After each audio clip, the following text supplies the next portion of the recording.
Richard Layton, 1500–1544, was an English churchman, jurist and diplomat, Dean of York and a principal agent of Henry VIII and Thomas Cromwell in the dissolution of the monasteries.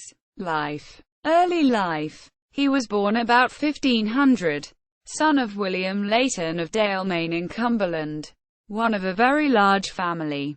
He was kinsman of Robert Aske, leader of the Northern Rebellion, and of George Joy, a prebendary of Ripon. He was educated at Cambridge, where he preceded B.C.L. in 1522, and afterwards L.D., and he took holy orders. According to Gilbert Burnet, he was in the service of Thomas Wolsey at the same time as Cromwell. Career. In 1522 Layton received the sinecure rectory of Stepney. On 9 May 1523 he became prebendary of Kentish Town. He was admitted an advocate 5 June 1531.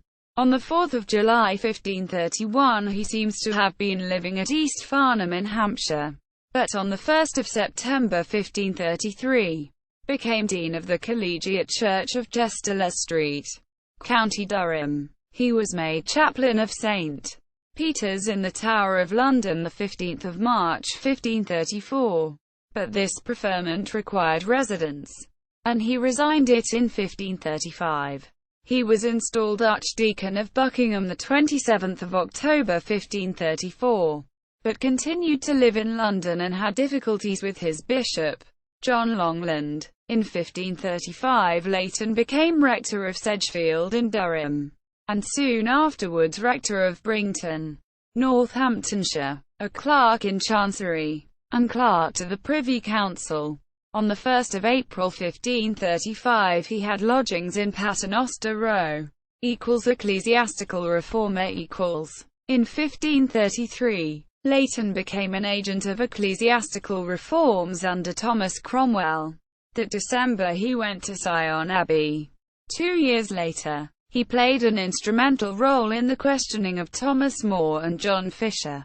In July 1535, after the execution of More, Layton travelled to the University of Oxford with the Welshman John ap Rhys to examine that institution. They remained there a few weeks and returned in September for several days, at which point they established changes in the order of studies and discipline of the university. They founded new lecturerships. Layton and Rhys approved the new learning that had taken root at Oxford, and disliked the traditional form of education known as scholasticism. Layton wrote to Cromwell, "We have set Duns Scotus in Bocardo, and have utterly banished Hym Oxford forever, with all his blind glosses, and is Norve made a common servant to a vere man. Fast nailed up upon posts in all common houses of easement. Id quod oculis meisvd. I saw it with my own eyes." Single quote. Equals visitation of the monasteries equals. In early 1535, King Henry VIII ordered a survey of the finances of the Church, entitled as the Valor Ecclesiasticus, Latin, Church Valuation. Beginning in January, government-appointed commissioners collected vital information about the financial state of nearly all ecclesiastical institutions in the realm.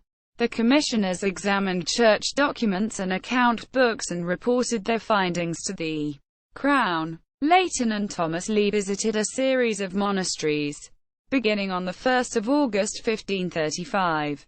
Their visitations started with Evesham Abbey and continued with Bath, 7 August, and the West. At first Lee found Layton lenient, but he grew stricter in the administration of the oaths of the royal supremacy.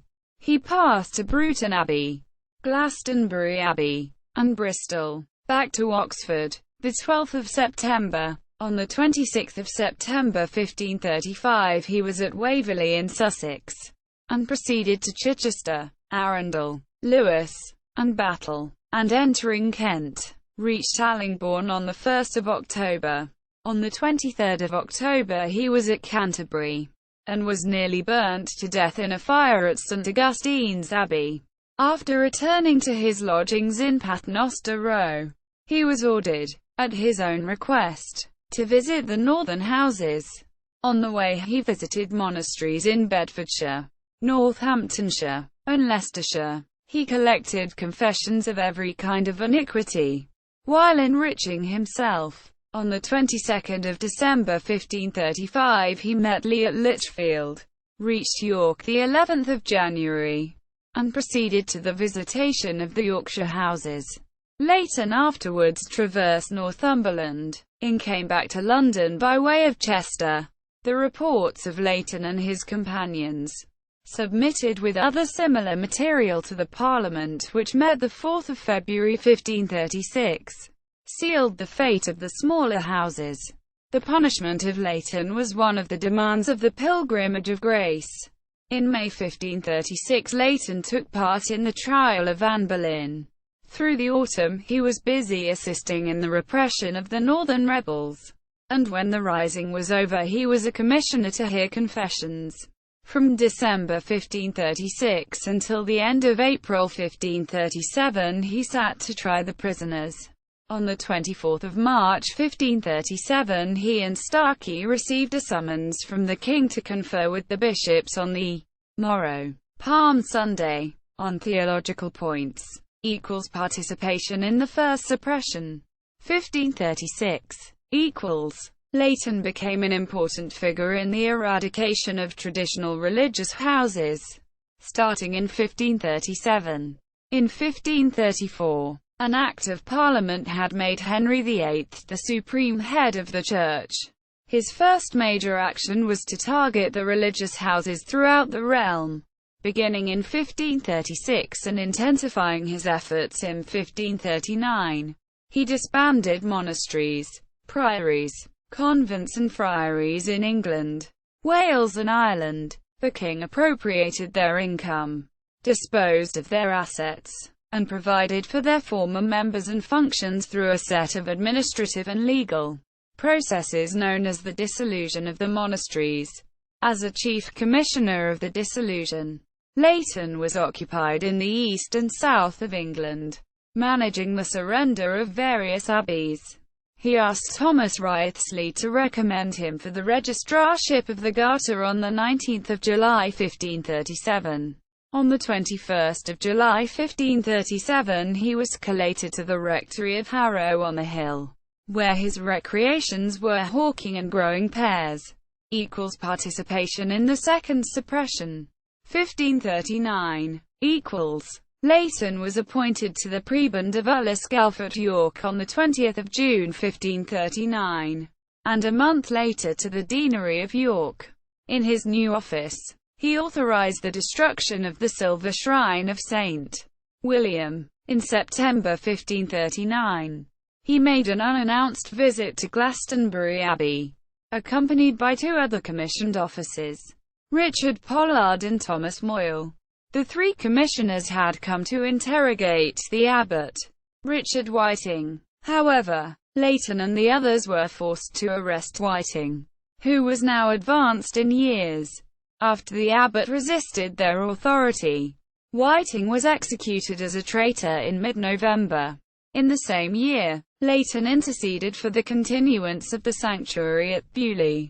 Later career. In 1540 he was one of the divines appointed to examine the validity of the king's marriage with Anne of Cleves. Sometime in 1543 he was employed in unravelling the conspiracy against Thomas Cranmer, and in the same year was appointed to succeed William Paget as English ambassador at Paris. The expectation of war with France, however, led to his transference to Brussels, where he arrived 10 December 1543. While at Ghent in February 1544 his health began to fail. Death. He died at Brussels sometime in June 1544. After his death it was found that he had pawned plate belonging to the chapter at York, and the chapter had to redeem it. Notes. References. This article incorporates text from a publication now in the public domain. Layton, Richard. Dictionary of National Biography. London. Smith, Elder & Co. 1885–1900.